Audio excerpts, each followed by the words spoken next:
Imagine stepping off a muddy road in the chill of evening, lantern light flickering through wooden shutters, and the low hum of voices spilling into the night air.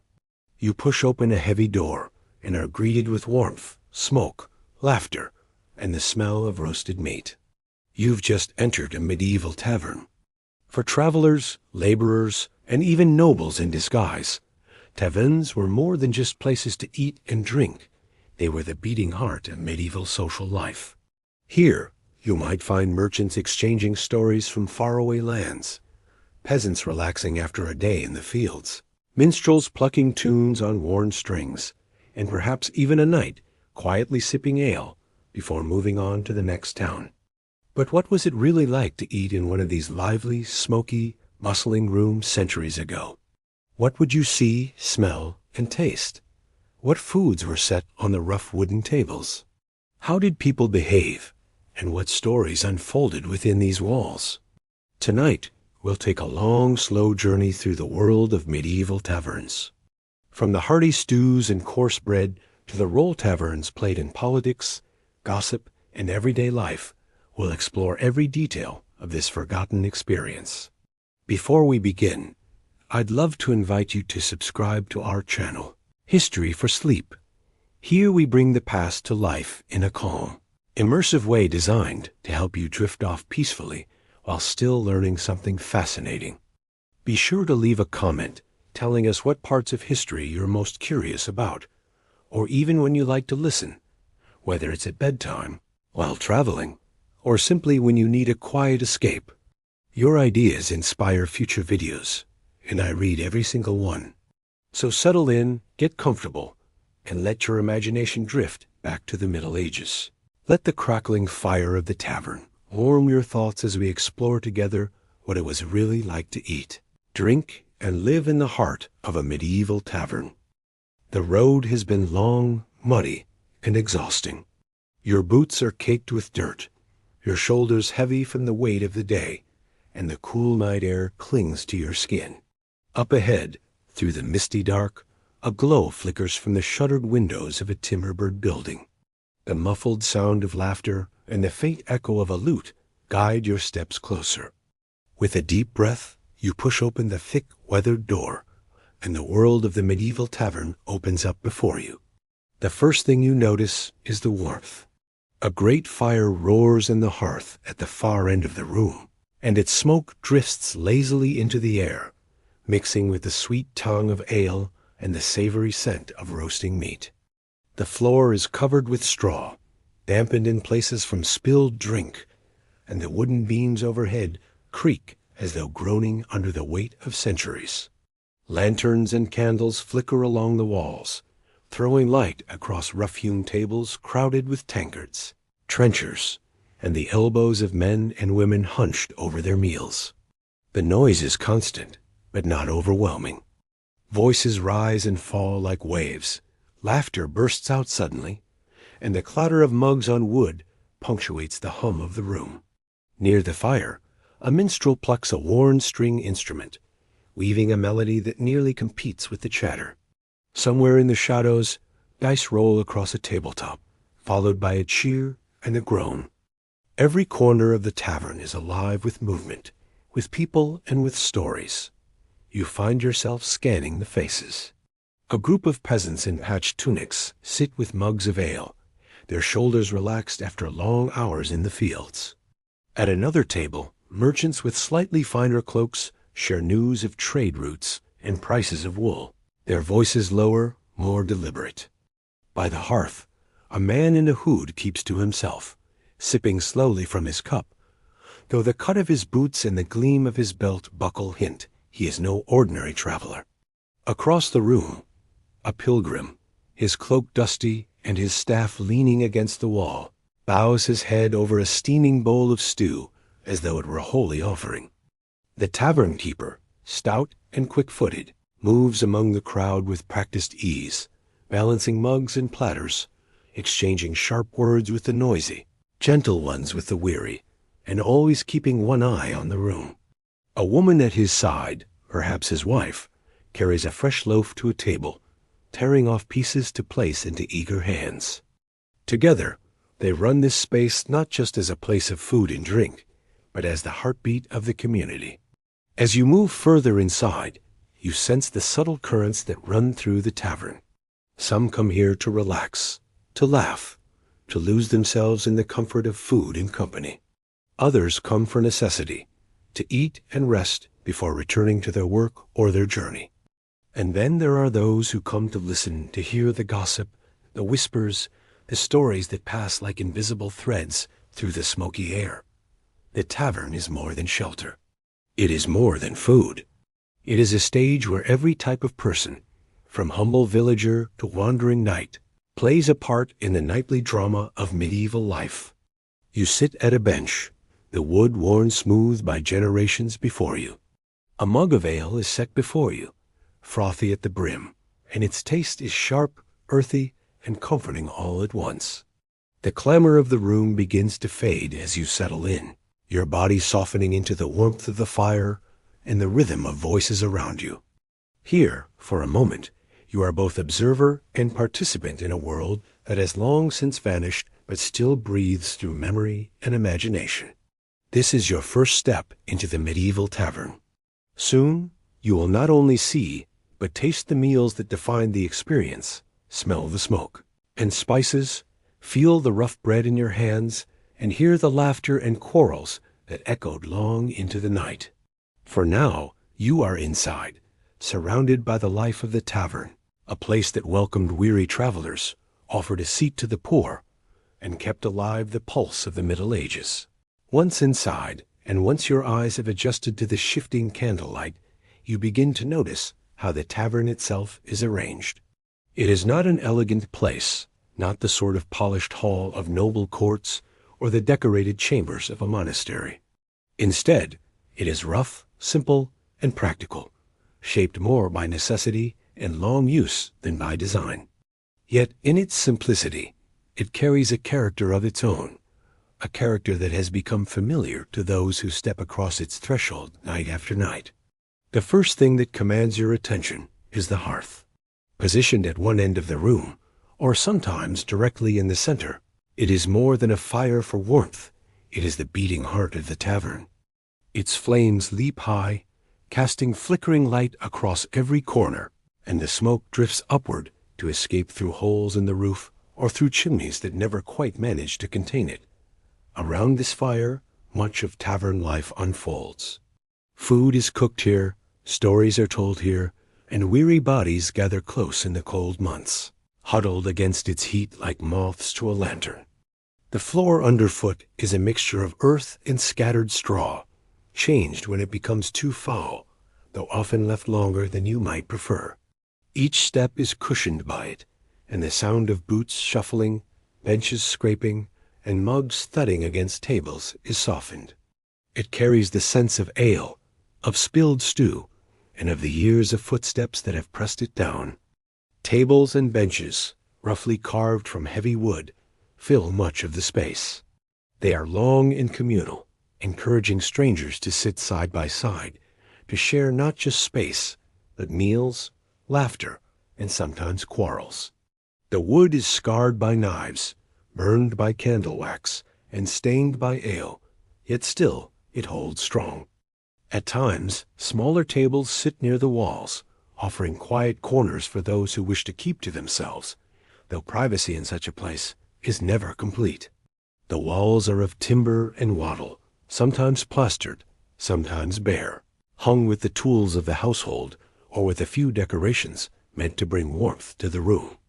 A sprig of dried herbs may hang near the kitchen to ward off pests or evil spirits. On festival days, greenery may be placed about to brighten the dim space.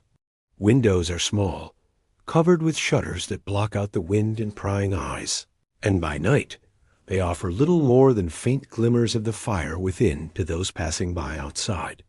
Above, the rafters creak with every shift of the roof. Sometimes they serve as storage, with sacks of grain or dried goods tied up out of reach of vermin. In larger taverns, there may be a loft or upper floor where beds are placed, crude but functional, offering travelers a place to rest. These beds are often shared, not by choice, but by practicality. In smaller places, a mat of straw by the fire is the only bed offered, and those who find space there consider themselves fortunate.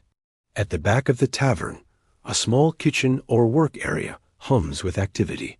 Here, great pots hang over flames, simmering endlessly with pottage, ready to be ladled into bowls. Bread lies cooling on a board, jugs of ale are filled and refilled, and salted meats hang in storage, awaiting their turn to be carved. The tavern keeper and his helpers move through this space with quick familiarity, knowing exactly where every tool, every pot, every loaf can be found. The bar itself, if one can call it that, is a sturdy wooden counter where the innkeeper oversees the room. Here, coin is exchanged, mugs are filled, and the keeper's eyes are ever watchful. From this vantage, the innkeeper commands the tavern not with force, but with presence. He is part host, part watchman, part judge, and sometimes even part priest, listening to the woes of the weary. What makes the layout so striking is how it binds all within together. Unlike the halls of nobles, where high tables separated the mighty from the common, the tavern offers only small divisions. Here, the fire belongs to all. The benches invite you to sit with whoever else has arrived, whether friend, stranger, or rival. Even the loths and sleeping mats bear no distinction. Comfort is equally hard for everyone, save for those few who can afford to pay for more space or better treatment. The tavern is not simply a building, but a shared space where boundaries blur. Every sound, from a minstrel's tune to the laughter of peasants, from the soft mutter of a merchant's deal to the slam of dice on wood, rises together to fill the rafters. The layout is designed not for beauty, but for life, for food, for drink, for warmth, for company. Its roughness is part of its charm, and as you sit there, surrounded by it, you feel that this is not just a place of shelter, but a place where countless lives and stories have crossed paths. Once you are seated and have taken in the firelight, the hum of voices, and the company around you, your attention inevitably drifts to the food and drink that define the tavern experience. It is impossible to ignore. The scents are rich, layered, and ever-changing. Wood smoke, roasted meat, spiced stews, yeast from fresh bread, and the unmistakable tang of ale. Every breath you take pulls you deeper into the rhythm of the tavern, reminding you that this place exists first and foremost to feed body and spirit. Before you even taste, you see. Across the room, trenchers, those thick slabs of stale bread serving as plates, are set upon the tables. Some are piled high with hearty stews that steam into the air, while others hold smaller offerings: a wedge of cheese, a boiled egg, a few slices of smoked pork.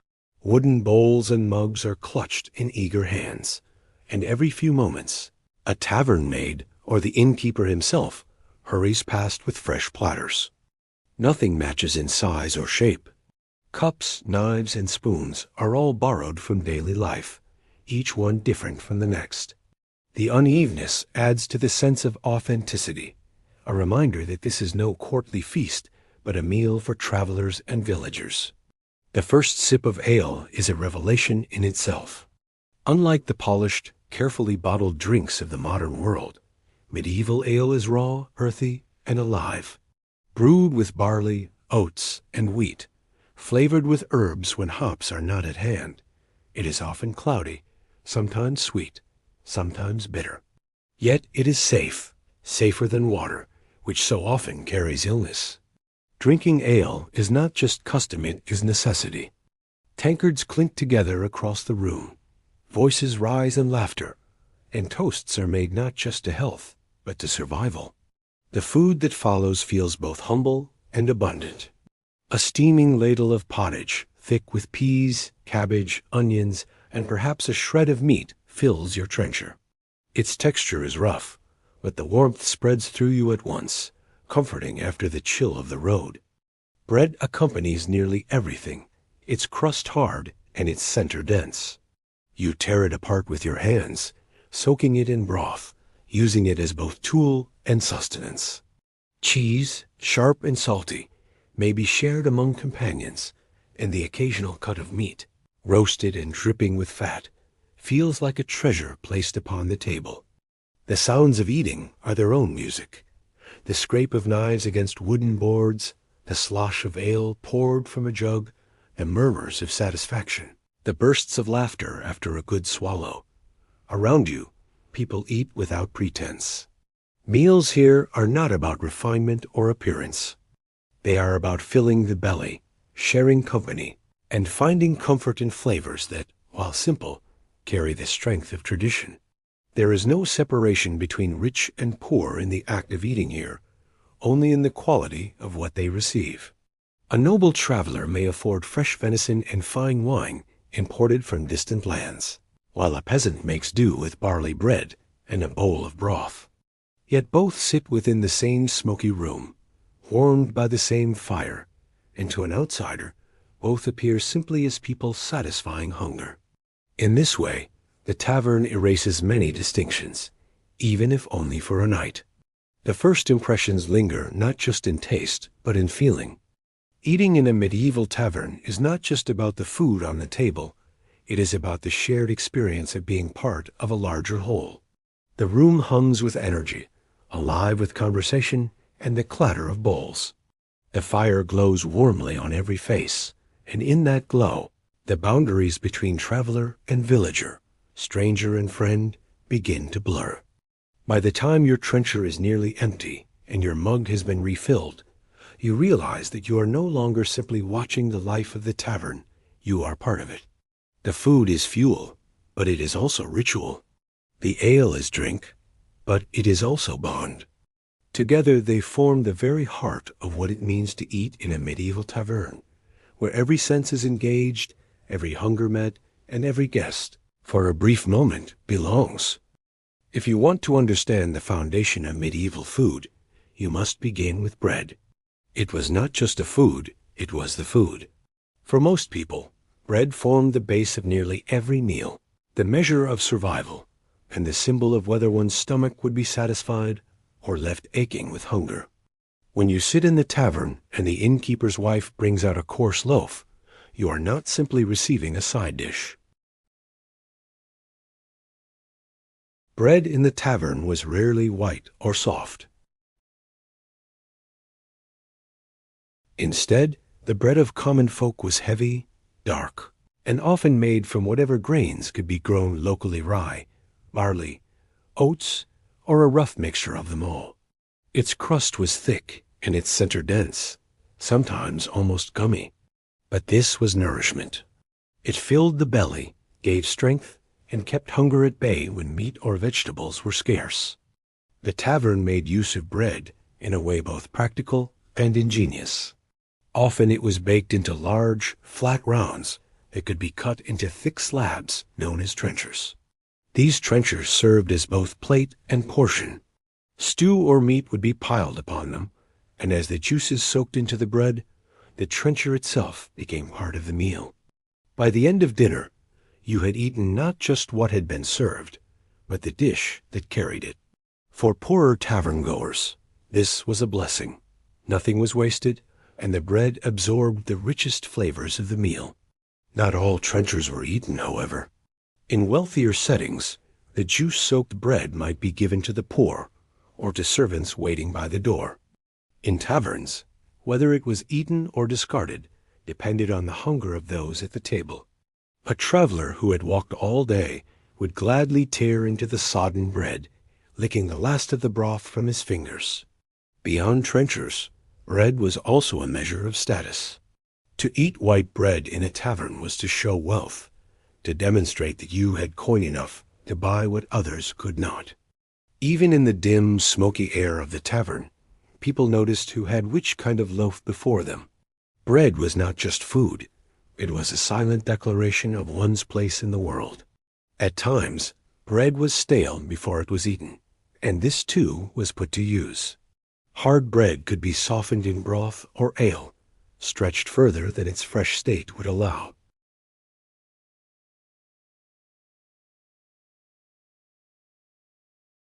And in the tavern, it mingled with smoke and meat, to create a fragrance that lingered long in memory.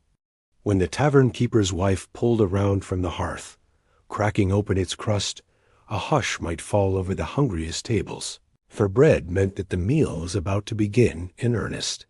The basics of bread remind us how fragile and precious food was in this era. It was never taken for granted. A single loaf might mean the difference between comfort and hunger, between strength and weakness.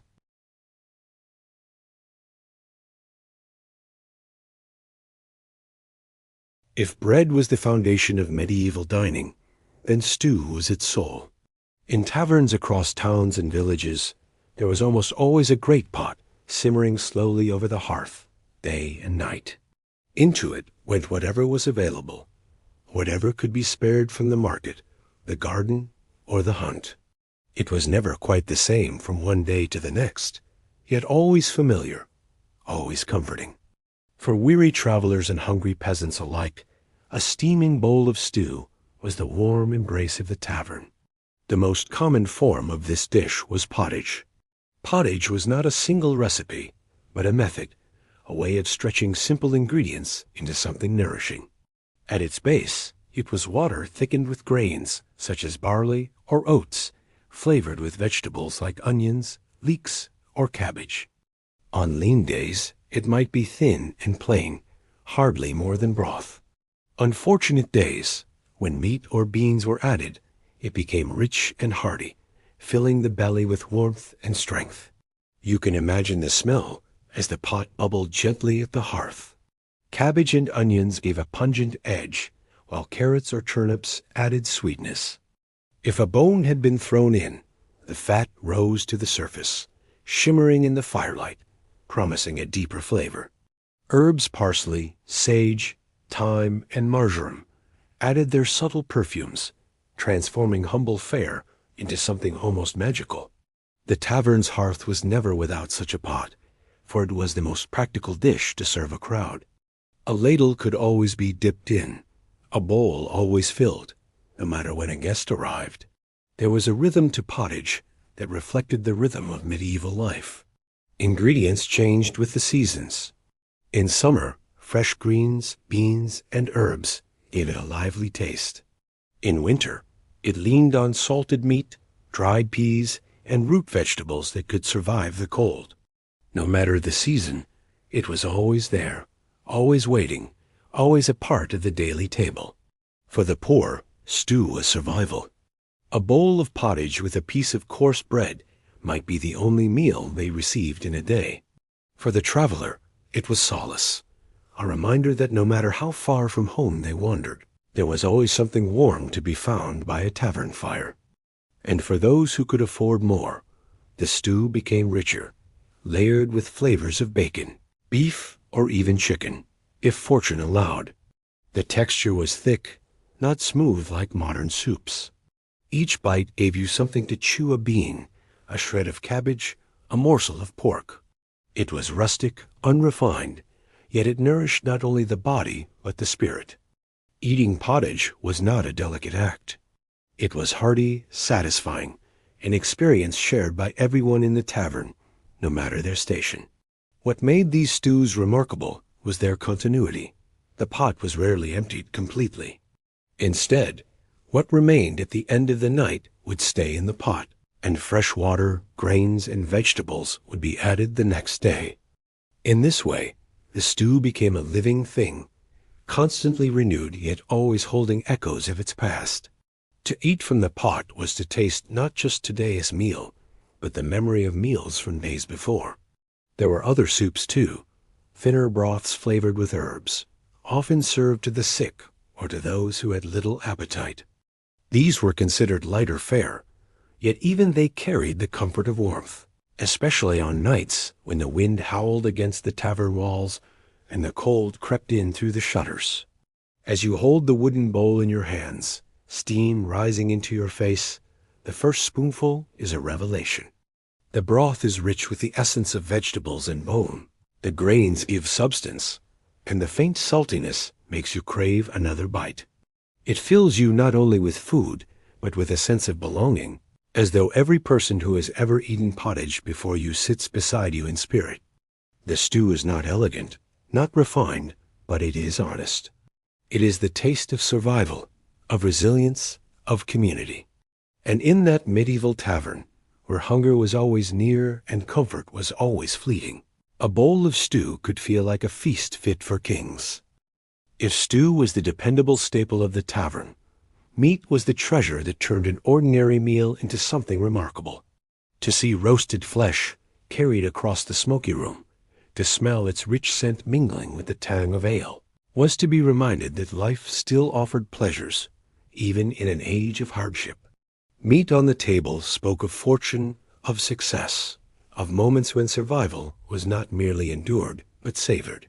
The kinds of meat you might encounter in a medieval tavern varied greatly depending on wealth, location, and season. Pork was among the most common, for pigs could be raised even by poor families and were less costly than cattle. A roasted joint of pork, glistening with fat, might be carved into thick slices and served alongside bread and ale. Bacon, salted and preserved, often added depth to stews, its smoky savor transforming a humble pot of cabbage and beans into something heartier. Mutton was another frequent presence. Sheep provided wool, milk, and eventually meat when their usefulness waned. Its flavor was stronger, more robust than pork, and it carried the taste of the fields where the animals had grazed. In taverns, a simple dish of boiled mutton with herbs might be served, or tougher cuts might be stewed until tender, offering nourishment as well as warmth. Beef was less common for ordinary folk, for cattle were valuable as beasts of labor, but when slaughtered, their meat was prized. A joint of roasted beef was a treat reserved for those with coin to spare, or for rare occasions when abundance found its way to the tavern's hearth. Game meat, venison, hare, boar, or fowl added another layer of flavor and story to the tavern meal. Technically, hunting rights were the privilege of the nobility, and laws guarded forests and their creatures as jealously as any fortress. Yet poaching was widespread, and many a tavern-goer relished the taste of forbidden venison or wild boar that had found its way to the table. These meals carried both risk and excitement, for to eat such meat was to defy the rigid structures of feudal life, to enjoy a bite of the nobleman's world without his leave. Poultry, too, made its appearance. Chickens, ducks, and geese were raised in village yards, their eggs valuable, their meat reserved for special occasions. A roasted chicken might be shared among a group, each person taking a portion, savoring the tender flesh and crisp skin. Goose, fattened for festivals, offered a rich and celebratory taste, often accompanied by apples or onions stuffed within. Not all meat was fresh. Preservation was vital in a time without refrigeration. Taverns relied heavily on salted, smoked, or dried meat, their intense flavors softened by long soaking or by cooking in stews.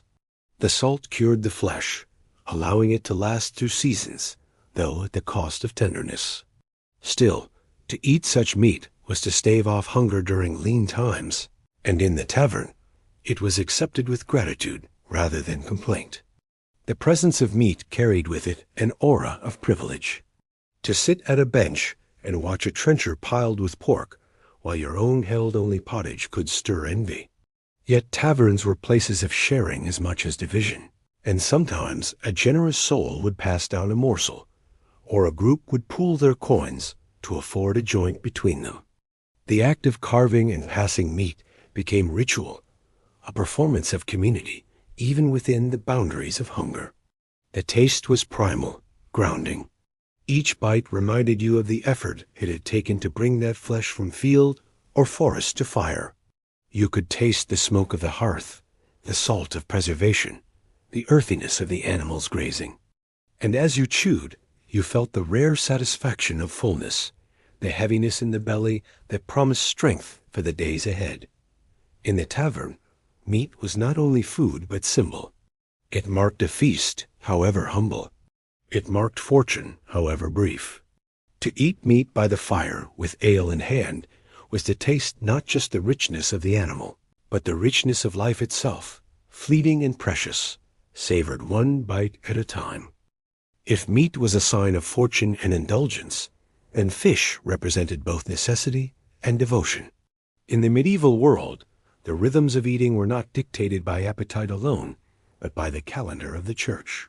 Fasting days were numerous, and on those days, the faithful were required to abstain from meat. Yet hunger does not vanish on command, and so fish became the natural answer. In taverns across Christendom, fish was not only food, but a way to obey, to adapt, and to survive within the spiritual framework of the age. The church demanded abstinence from meat on Fridays, during Lent, and on many holy days. This meant that for much of the year, taverns had to shift their offerings, providing alternatives that were both acceptable to religious rule and satisfying to hungry bellies. The result was an impressive variety of fish dishes, ranging from fresh catches pulled from nearby rivers to dried and salted specimens shipped from faraway coasts. For taverns near rivers, lakes, or coasts, fresh fish was most common. Pike, carp, eel, trout, and perch found their way into pots and onto trenchers. These were often boiled or roasted, served with herbs, vinegar, or even simple sauces made with mustard or garlic. Eel, in particular, was a favorite, its fatty richness both filling and flavorful. Imagine the sizzle of a pan near the hearth, the smell of herbs mingling with the smoke, and the glistening flesh laid out for eager hands. But not all taverns were blessed with water nearby. For many inland villages, fish had to be preserved and carried long distances. Dried cod, salted herring, and pickled fish were staples. These might not have been delicacies, but they filled the stomach and provided protein when meat was forbidden. Taverns served them in stews, in pies, or simply as they were, softened by soaking and flavored with whatever herbs or spices were at hand. Herring, in particular, was a marvel of the medieval trade network.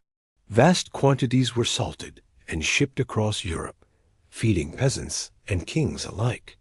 In the tavern, a plate of herring was common fare, its salty tang washed down with ale. Cod, dried until it was hard as wood, required long soaking before it could be cooked.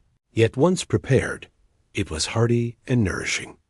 These preserved fish were so central to tavern life that their trade underpinned entire economies, binding villages and kingdoms together with invisible lines of commerce. On fasting days, taverns buzzed with a different kind of energy. The tables still filled, the ale still flowed, but the food reflected the solemnity of the season. Instead of pork stew, a fish pottage might be ladled into bowls. Instead of roasted mutton, salted herring was shared with bread. The absence of meat did not mean the absence of community. If anything, it reminded those gathered that they shared not only hunger and thirst, but faith and tradition. The flavors were distinctive. Fish carried with it the taste of rivers and seas, sharper and sometimes stranger to the tongue than meat. The smoke of the hearth, the sharpness of vinegar, or the sweetness of honey were often used to balance it, creating dishes that might surprise modern palates with their boldness. Eating fish in a tavern was not always indulgent, but it was always meaningful, connecting the eater to the great cycle of days and feasts that shaped medieval life. There was also a sense of order in the rhythm of fasting and feasting. To abstain was to obey, to eat fish was to remember, and to return to meat later was to rejoice. Taverns were not just places of indulgence, but places of reflection, adapting their meals to the holy calendar as faithfully as churches rang their bells. The fish on your trencher was more than a meal. It was a reminder of the unseen power that shaped every table in Christendom. So when you sit in the smoky tavern and take a bite of salted herring softened in stew, or taste the rich flesh of eel roasted over the fire, you are not just eating. You are participating in a ritual shared by millions before you, one that blended hunger and holiness, survival and devotion into every bite. After bread, stew, meat, and fish, the tavern table would often be rounded out by foods drawn from the quieter labors of the village, the cow in the pasture, the goat tethered near a cottage, the hen scratching in the dirt. These gave not the grandeur of roasted venison or the thrill of forbidden's game, but they sustained life with steady gifts milk, cheese, and eggs. In the medieval tavern, these humble offerings filled gaps, stretched meals, and provided nourishment when other foods were scarce. Milk itself was rarely consumed fresh, except by children or the ill. It spoiled quickly, and storage without modern means was nearly impossible. Instead, milk was transformed into other, more lasting forms. Cream might be skimmed for the wealthy, butter churned for both cooking and spreading, and above all, cheese produced in countless varieties. Cheese was as much preservation as it was food, a way to keep the nourishment of milk long beyond the cow's milking. The cheeses that appeared in taverns were rarely the aged, refined wheels we might imagine today. Instead, they were simple and rustic. Fresh cheeses, soft and crumbly, were eaten soon after being made, often tangy and moist. Harder cheeses did exist, especially in regions skilled in their craft, but for most, cheese was a straightforward affair, something to crumble over bread, stir into pottage, or eat by itself with ale. Still, even in its simplicity, it added richness to the diet. A wedge of cheese on a trencher beside a bowl of stew was a welcome sight, a touch of fullness that made the meal feel whole. Butter, too, had its place. It flavored stews, enriched porridges, and was spread across coarse bread to soften its heaviness. In northern regions where butter was plentiful, it was common fare. Further south, oil often took its place, but in the taverns of England, France, or the German lands, butter's golden richness was a familiar comfort. To taste it on warm bread by the fire was to know a fleeting moment of ease in a world that often offered little of it. Eggs were another treasure, small but vital. A hen in the yard could provide food daily, though not without care and luck. Eggs appeared boiled, fried on the hearthstone, or mixed into stews and pies to add substance. They were portable, easy to cook, and prized in seasons when meat was scarce. On fasting days, eggs were sometimes debated, were they meat or not? But more often than not, they found their way into tavern kitchens, offering nourishment when rules allowed. These foods carried with them a sense of seasonality and fragility. A cow did not always give milk. A hen did not always lay. In winter, dairy and eggs might vanish altogether, while in spring and summer they could be abundant. To sit at a tavern table with cheese and eggs before you was to taste not just food, but the turning of the year itself. What they lacked in grandeur, they made up for in comfort. The sharpness of cheese cut through the heaviness of bread. A boiled egg, simple and warm, felt like an intimate gift compared to the shared pots of stew. Butter softened the edges of coarse meals, making even the plainest food feel rich for a moment. These small touches brought balance to the diet, nourishment to the body, and a sense of variety to the tavern table. In the flicker of firelight, you might see a group of peasants sharing a round of cheese, passing it down the table with knives slicing rough wedges. You might hear the sizzle of eggs frying in a pan near the hearth, the crackle of fat as the tavern keeper prepares a simple dish for a weary traveler. You might smell the creamy scent of butter melting into a bowl of porridge, transforming it into something greater than the sum of its parts. Dairy, cheese, and eggs were not luxuries, nor were they always guaranteed. Yet in the tavern, when they appeared, they were cherished.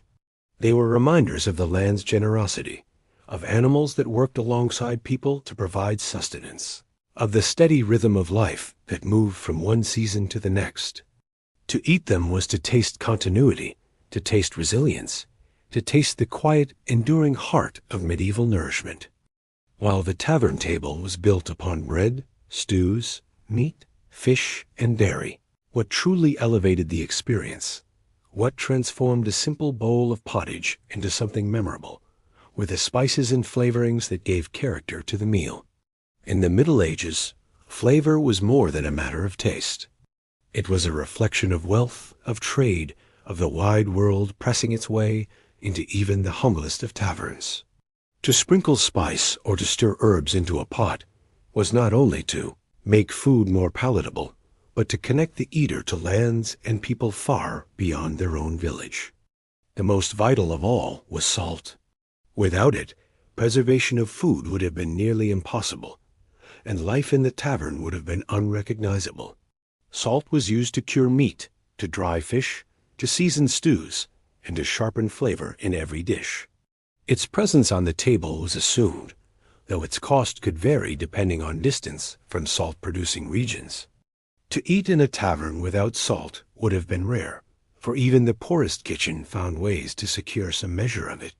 Beyond salt, however, the world of spices unfolded like a map of medieval trade. Pepper, black and sharp, came from distant India, carried through markets by Muslim traders and Venetian merchants before it finally reached tavern shelves. A pinch of pepper could turn bland broth into something vivid. Cinnamon and cloves, with their warmth and sweetness, brought depth to stews, pies, and even wine. Saffron, brilliant and golden, colored food as much as it flavored it, marking dishes as refined and rare. To see saffron in your meal was to know you were partaking in a luxury, even in the smoky confines of a tavern. Of course, most common folk could not afford such imported marvels. For them, flavor came from what could be gathered close at hand. On the tavern hearth or in its small garden, bundles of parsley, sage, thyme, rosemary, and marjoram might be kept, dried and hung from beams or fresh and green in the warmer months. These herbs added freshness to stews, sharpness to broths, and fragrance to meats. Garlic and onions were staples, used so often that their pungent aroma filled kitchens as constantly as the smoke of the fire. Vinegar, sharp and sour, added balance to fatty dishes, while mustard seeds, crushed into pastes, provided a burst of heat. Flavorings were also practical. Spices and herbs could help mask the taste of meat that was not entirely fresh, or fish that had traveled long distances preserved in salt. They stretched the illusion of abundance and comfort, even when the reality was lean. A bowl of barley pottage with a sprinkle of herbs felt more generous, more nourishing than the same dish without them. Flavor was not only taste, it was perception, a way of making simple food feel greater. In taverns frequented by merchants, pilgrims, or travelers from faraway lands, the blending of flavors could become a small spectacle. You might hear a story of saffron caravans from the east as you eat bread tinted yellow by its threads.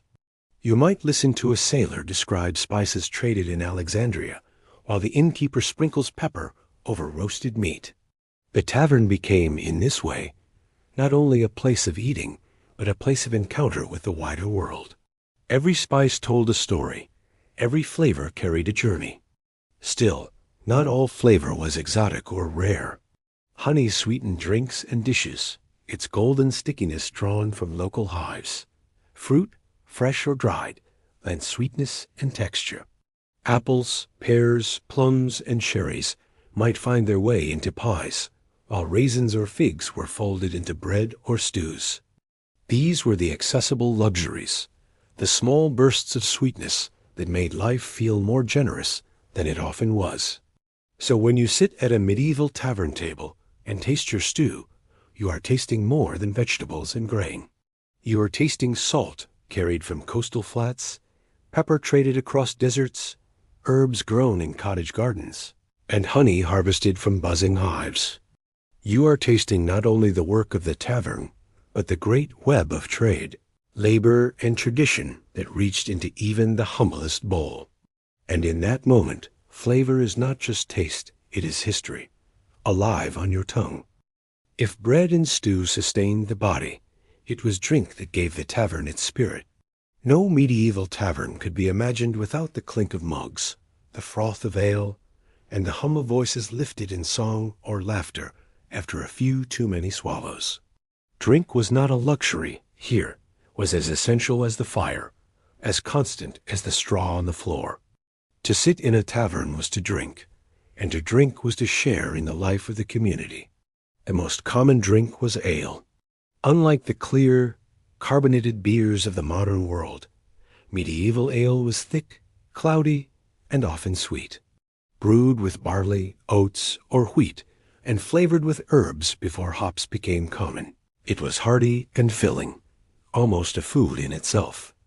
It did not last long after brewing, and so ale was made constantly, fresh and plentiful, flowing through taverns as endlessly as the gossip it fueled. The frothy mugs placed before patrons were both nourishment and refreshment, safer than water, which was often untrustworthy. For peasants, ale was not indulgence, but necessity, drunk daily by young and old alike. Yet taverns also offered variety. Mead, the drink of honey and water fermented into golden sweetness, carried echoes of older traditions. Its flavor was rich and warming, often reserved for moments of celebration. Cider, pressed from apples, was common in regions with orchards, its tart sharpness cutting through the heaviness of bread and meat. In southern lands, wine appeared more often, and even in northern taverns, imported wine could be found for a price. A jug of red from France, or a sweet white from the Rhine, marked the drinker as a person of means, and eyes would turn toward them with curiosity or envy. The act of drinking carried with it its own rituals. A mug was raised with a toast, words spoken aloud to bless health, fortune, or friendship. Sometimes the toasts were solemn, invoking God's grace. Other times they were playful, filled with jokes and laughter. To refuse to drink when offered was considered rude, even suspicious. The tavern table thrived on shared mugs, passed back and forth between friends and strangers alike. In the dim glow of candles, such exchanges broke down barriers, binding people together through ale and song. But drink was not only about cheer, it also carried risk. Too much ale made tempers short, tongues loose, and fists quick. Arguments flared over dice games, over debts, over insults that might otherwise have been forgotten. Tavern keepers watched closely, stepping in when voices grew too loud, for brawls could ruin business as quickly as empty mugs. Yet even the quarrels were part of the rhythm, as familiar as the laughter that followed them. A sound of a tavern drinking together was a sound unlike any other. Tankards thudding against tables, voices raised in unison for a song, laughter spilling into the rafters. The occasional sharp cry of a man vested in a game, it was a living music carrying through the smoky air. In some corners, pilgrims sipped quietly, their mugs cradled in tired hands, while near the hearth, merchants bargained loudly over their cups. Each drink carried its own purpose: comfort, celebration, escape, or negotiation. The taste of ale lingered long after the mug was empty. It was earthy, raw, alive with yeast. It left a warmth in the chest, a heaviness in the head, and a sense of belonging in the heart. To drink in a medieval tavern was to take part in something older than yourself, something shared by every man and woman who had ever raised a mug in such a place. As the night wore on, and the candles burned lower, the drinking did not cease but softened. Voices slurred, songs slowed, and mugs tipped gently as hands grew heavy. The tavern seemed to breathe along with its patrons, swelling with energy at the height of the evening, then sinking into a drowsy calm as the fire dwindled. Drink had done its work. It had bound strangers together, lifted spirits, dulled worries, and carried the night safely into memory. To drink in a tavern was not merely to quench thirst. It was to join in ritual, to taste the lifeblood of medieval community. Every swallow was a thread, tying you to the countless others who had drunk before you, who had raised their mugs in laughter, in sorrow, in hope. And in that smoky room, with ale on your tongue and warmth in your chest, you were not alone. Step inside any medieval tavern, and you will notice that the faces around the tables do not belong to one single group. Taverns were not places reserved for one class or one occupation. They were crossroads, drawing in people of many kinds, peasants and merchants, travelers and pilgrims, even the occasional noble in disguise. To eat in a tavern was to sit among a patchwork of society, all bound together by hunger, thirst, and the warmth of the fire. For the common laborer, the tavern was a reward at the end of toil. After long days spent in fields, workshops, or on roads, peasants found in the tavern a place to rest their aching bodies and fill their stomachs. Their meals were simple pottage, coarse bread, ale, but in the company of neighbors, even humble fare felt abundant. The laughter of workers, the rough jokes shared over mugs, gave the tavern its earthy energy. Merchants and traders also made the tavern their second home. For them, the tavern was not only a place of eating, but of business. At a corner table, over mugs of ale and platters of meat, deals were struck, news exchanged, and goods arranged for sale. The tavern was the marketplace of conversation, where bargains were sealed with handshakes and shared drinks. For these men and women, the quality of food mattered less than the opportunity to build networks that stretched far beyond the tavern walls. Pilgrims, too, found refuge within. With dusty cloaks and weary steps, they arrived carrying stories from shrines and holy places. Taverns welcomed them not only for their coin, but for the tales they brought. A pilgrim might trade a story of miracles witnessed at Canterbury or Santiago de Compostela in exchange for a place at the fire and a bowl of stew.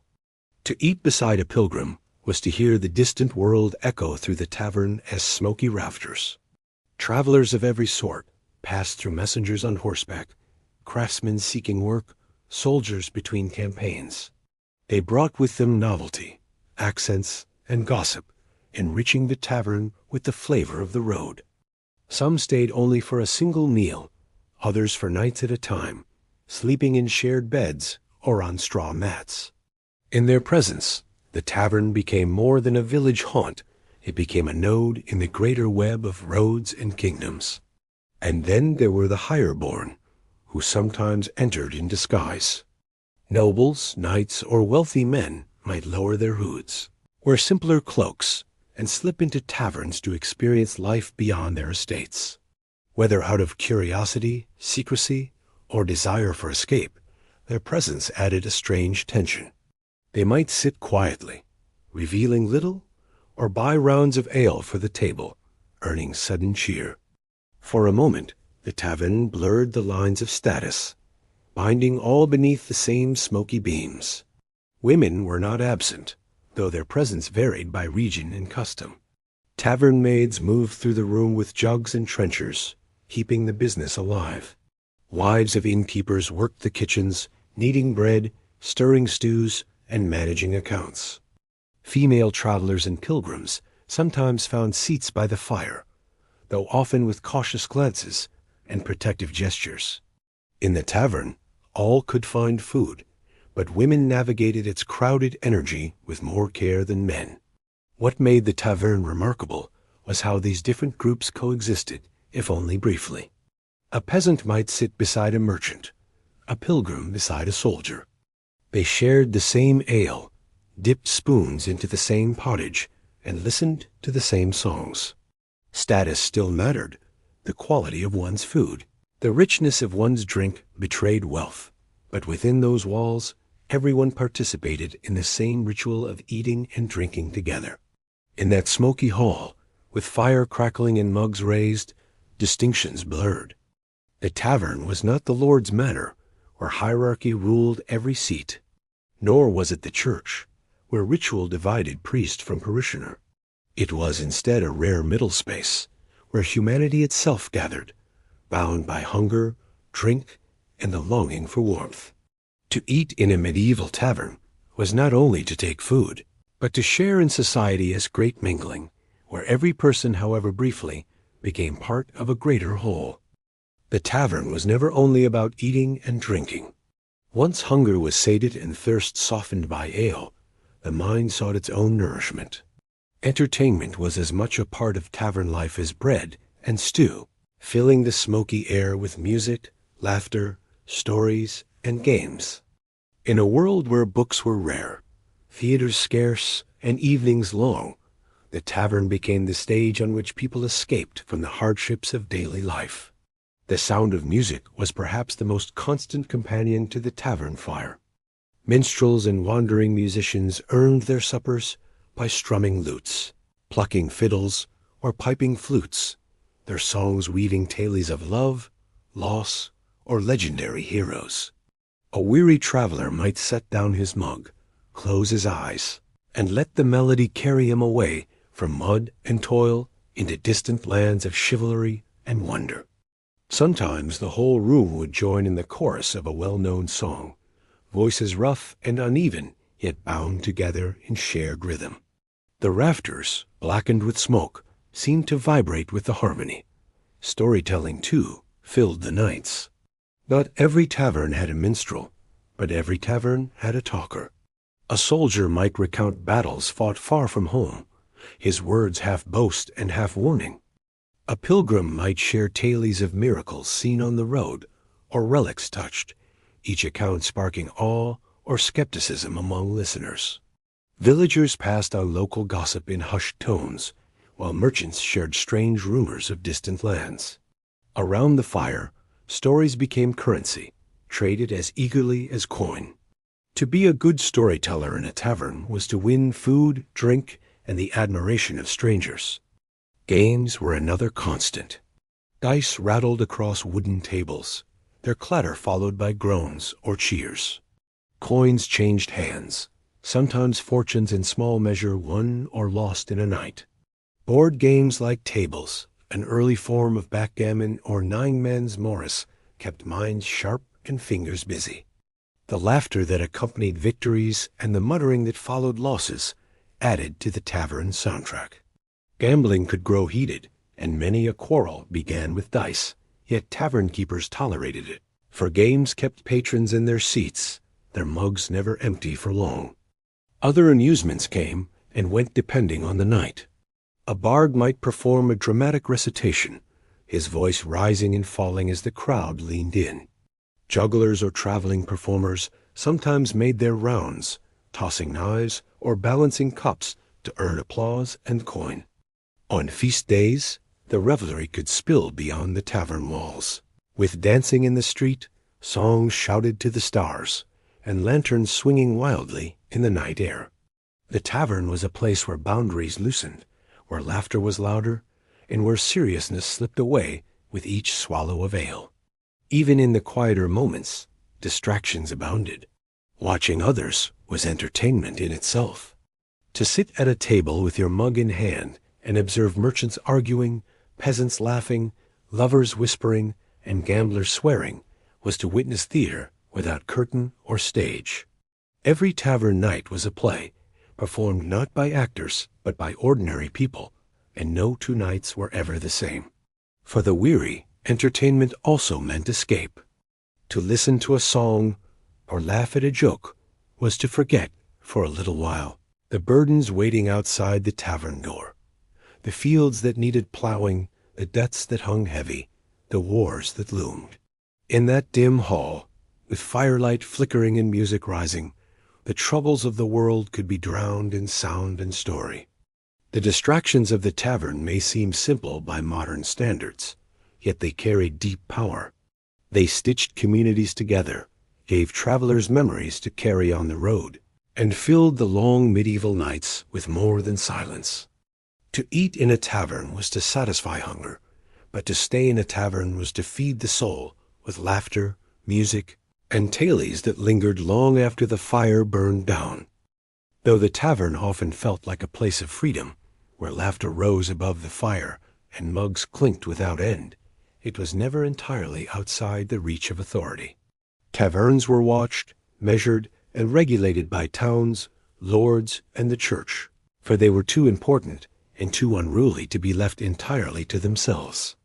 To eat and drink in a tavern was to participate not only in merriment, but in a space quietly shaped by rules, taxes, and expectations. One of the most pressing concerns for authorities was the quality of ale.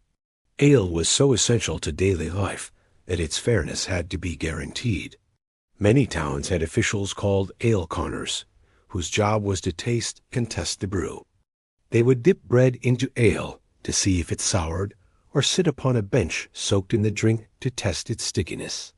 If a tavern keeper was found watering down ale, overcharging, or selling poor quality drink, fines followed swiftly. Dishonest brewing was no laughing matter. It was both a cheat upon the people and, in the eyes of the law, a threat to communal well-being. Prices, too, were regulated.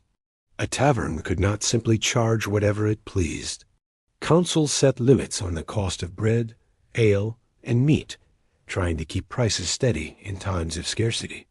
To ignore these limits was to risk punishment. Yet tavern keepers often balanced carefully between following rules and making enough profit to survive.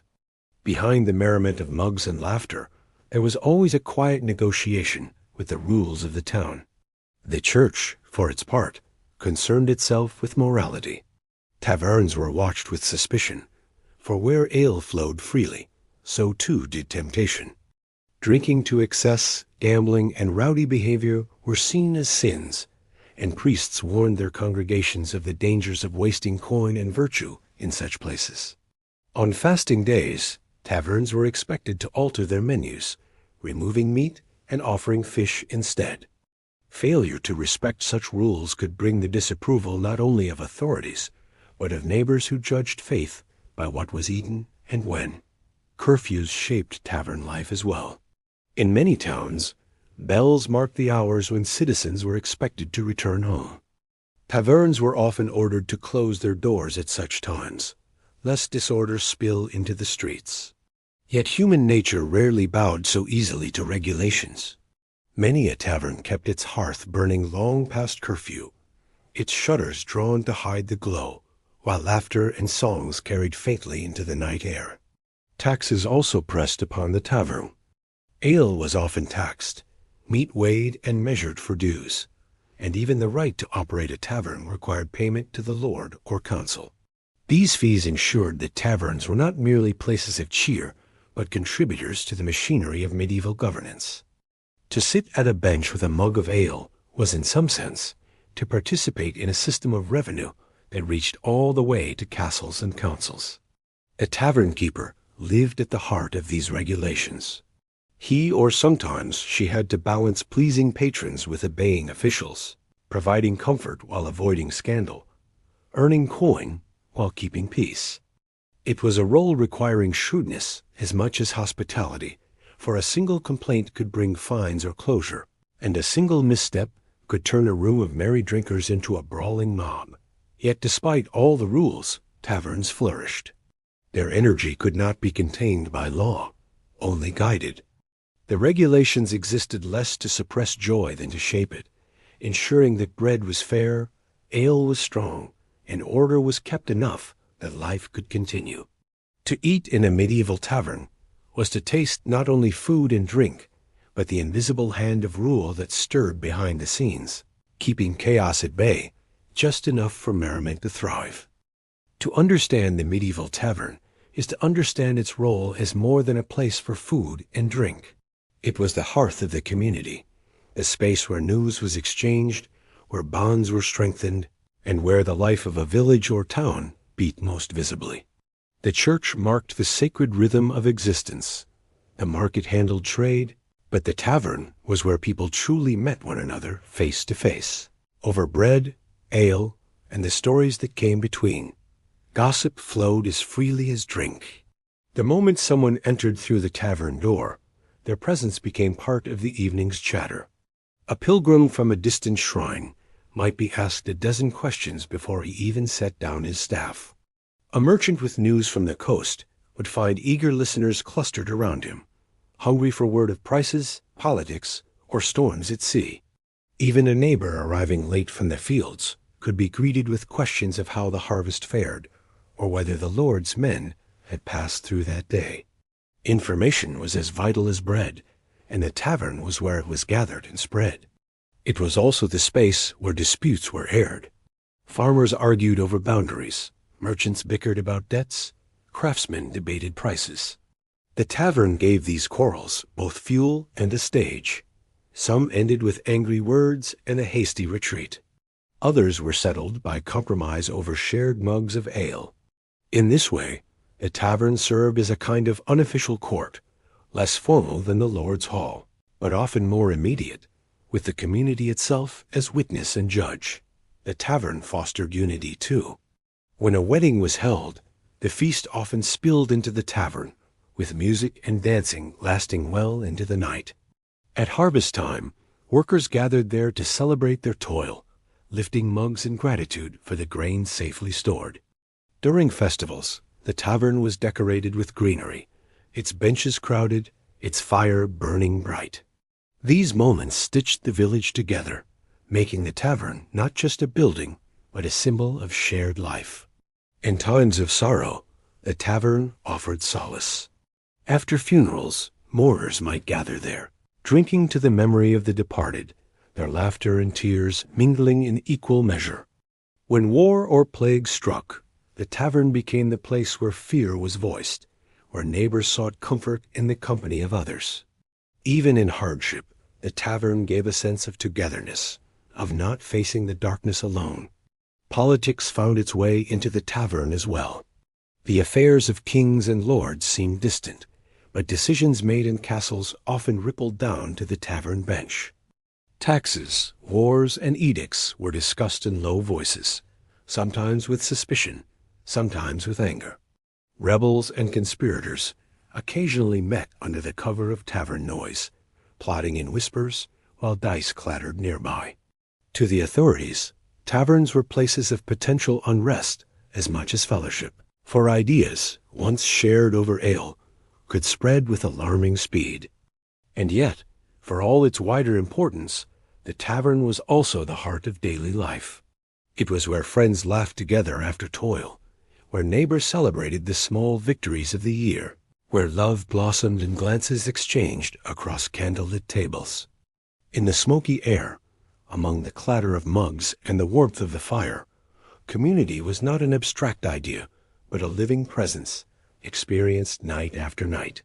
When you imagine yourself at the table, listening to the murmur of voices, you begin to feel the tavern's true essence. It was not just a building, but a gathering place where every joy, every sorrow, every triumph, and every fear of medieval life came together. To eat there was to take part in the rhythm of the community itself, to be woven into the tapestry of lives that overlapped, touched, and intertwined beneath those low wooden beams. If the tavern was the heart of medieval social life, then the innkeeper was the one who kept that heart beating. To run a tavern was no small task. It demanded sharp wits, unending energy, and the ability to balance kindness with authority. The innkeeper was part host, part merchant, part peacekeeper, and sometimes even part confessor. Without such a figure, the tavern could not have functioned as it did, for it was the innkeeper who wove together the chaos of voices, mugs, and meals into a space that welcomed all. The first duty of the innkeeper was, of course, to provide food and drink. He, or often she, for many taverns were run by couples or widows, ensured that ale was brewed, bread baked, and stews kept simmering.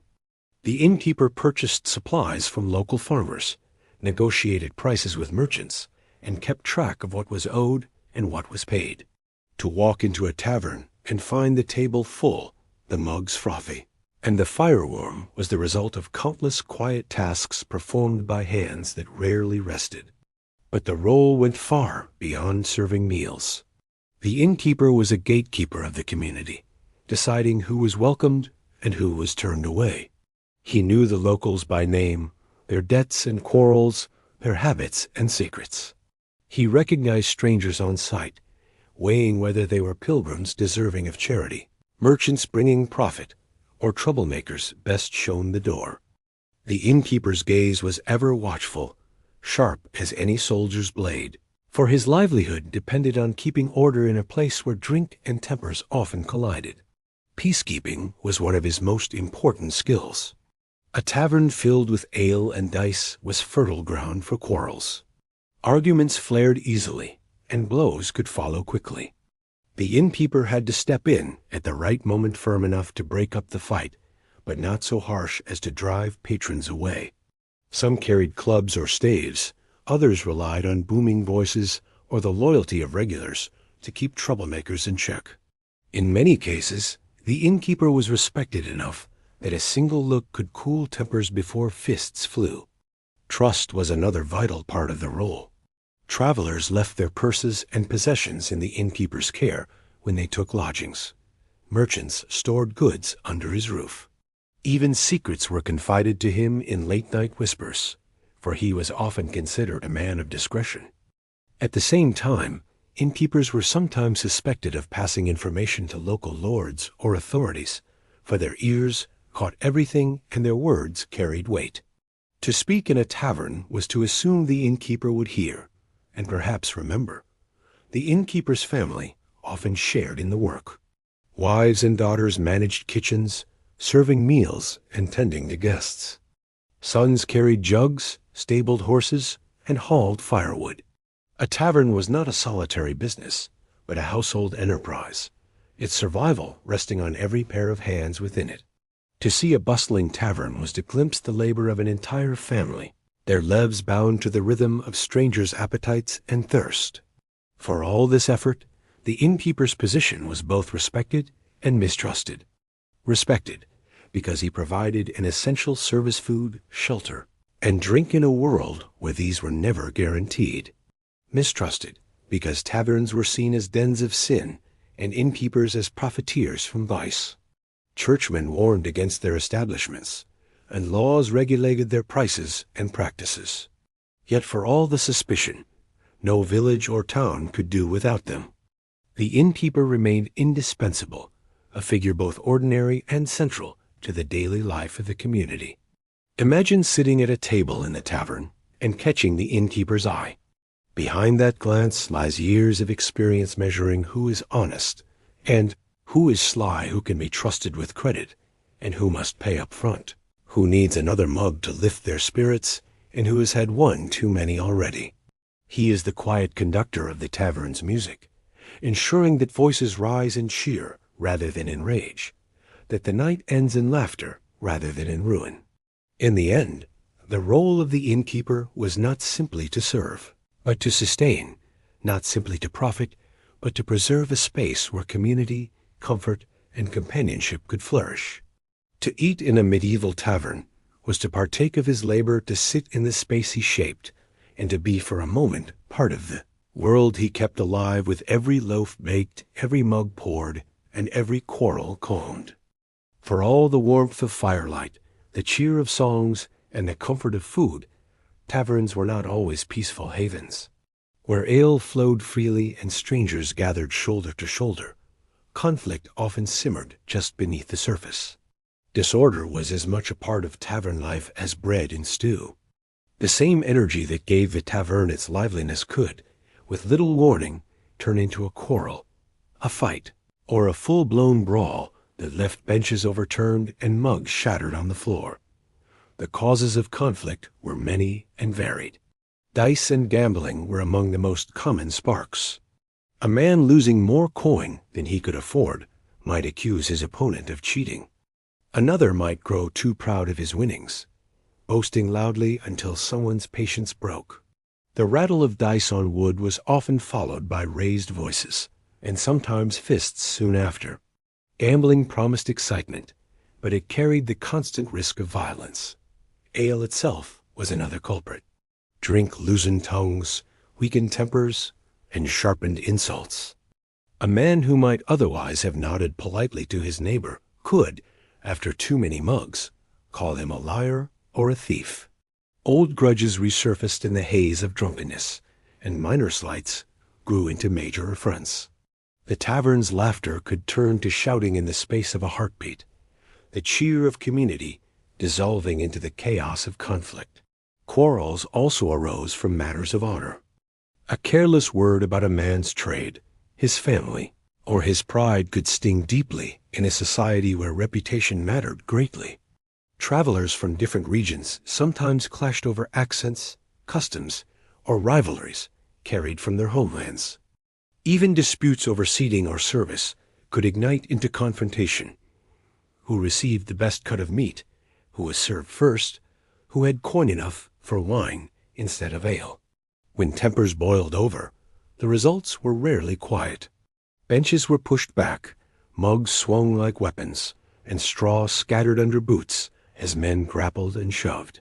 Others stood back to watch, cheering for their favorites as if it were sport. The noise could shake the rafters, drowning out music and laughter until the innkeeper stepped in, wielding staff or booming voice to restore order. Sometimes a fight ended quickly, with bruises and curses. Other times, weapons flashed, and the tavern floor bore witness to blood. Local authorities took such disturbances seriously.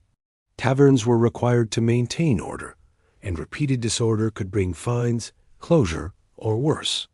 Yet despite the risks, conflict persisted, for the tavern was the meeting ground of human passions, and no rules could fully contain them. Some nights ended with men thrown into the street, left to sober in the mud, while others ended with offenders dragged off to spend the night in a town jail. And yet, disorder was not purely destructive. It was, in a strange way, part of the tavern's life. Quarrels settled long-standing tensions. Fights vented frustrations that might otherwise have festered.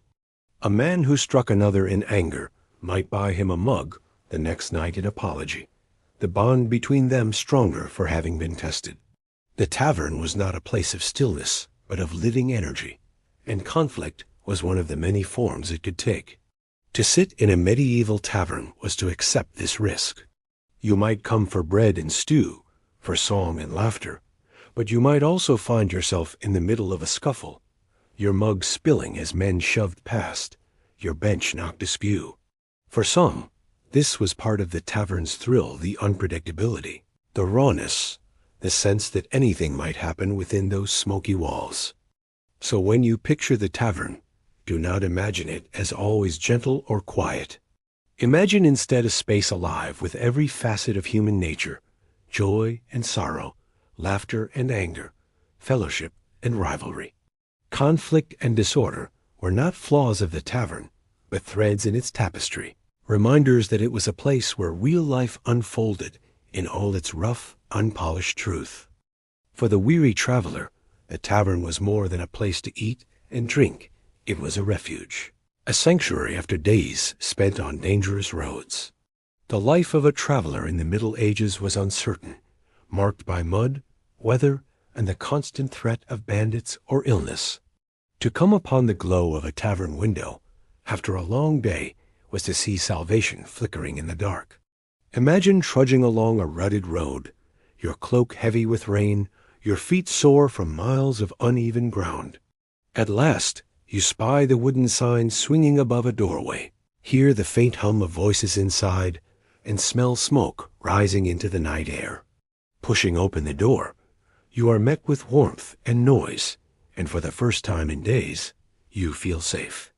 The innkeeper greets you not with suspicion, but with practiced hospitality, guiding you toward a bench and placing a mug of ale into your chilled hands.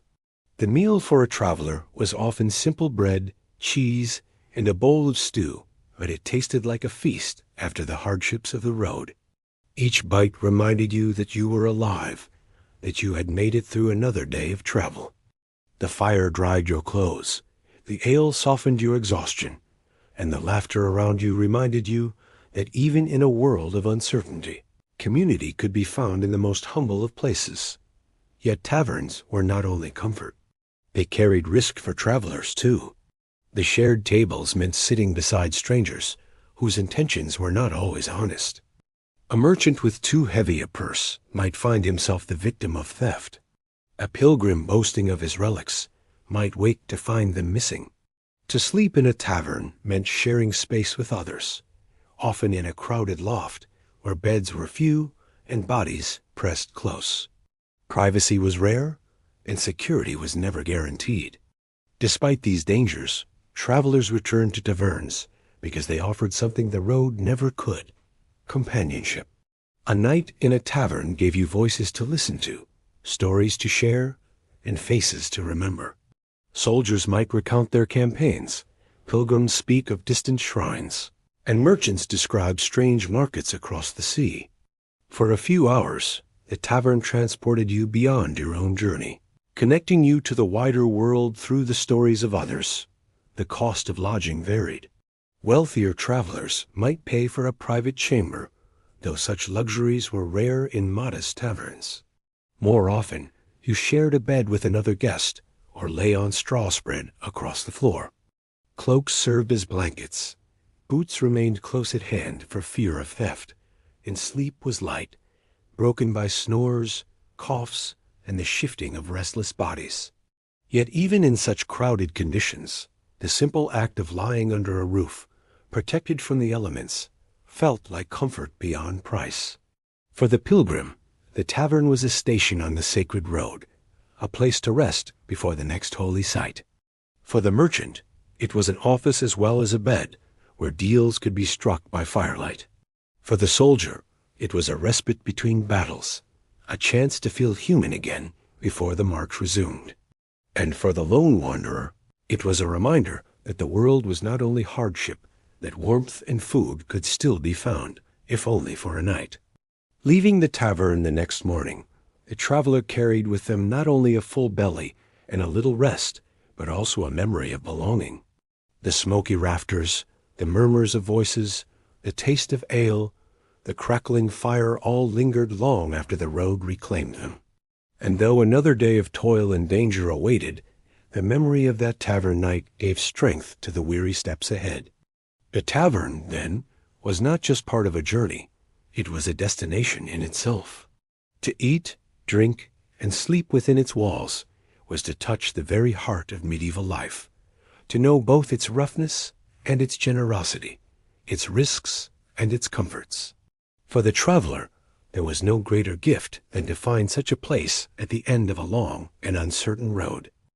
As the night wears on, the tavern changes its character. The energy that filled the room with laughter, dice games, and music begins to soften. The fire burns lower, its embers glowing red, casting long shadows across the walls. Candles gutter in their holders, their wax pooling slowly, and the tavern's great hum of voices quiets into a softer murmur. Closing time in a medieval tavern was not marked by clocks or bells, but by the natural ebb of life itself. The first to leave are often the weary laborers. Their mugs drained, their bellies filled, they slip into the night to return to cottages and families. They know the fields will call again at dawn, and rest must be taken while it can. Pilgrims, too, find their place on straw mats near the fire, or climb to the loft above, where beds are shared, and the air is thick with the warmth and breath of many bodies. Merchants linger longer, finishing their deals and their wine, but even their voices fade as ledgers are closed and coins tucked safely away. Those who remain until the very last are the hard drinkers and the restless souls.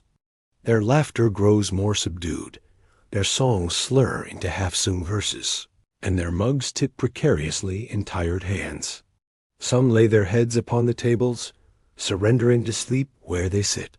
Others sway unsteadily as they rise, guided by companions toward the door or toward the straw laid out by the innkeeper's family. Disorder lingers even now, a last quarrel flaring between gamblers.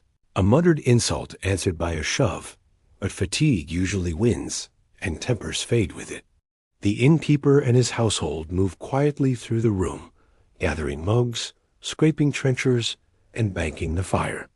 The straw on the floor is damp with spilled ale, the tables scarred a little deeper, but such marks are nothing new. The tavern wears its use like a badge, each night adding to the story carved into its beams and benches. The innkeeper's eyes are heavy, but his work is not yet done. He must see that all is safe, that the doors are bolted, and that the last of the embers are tended before sleep claims his own family. The silence that follows is profound. Where hours before the tavern rang with voices, music, and clatter, now only the soft crackle of fire remains.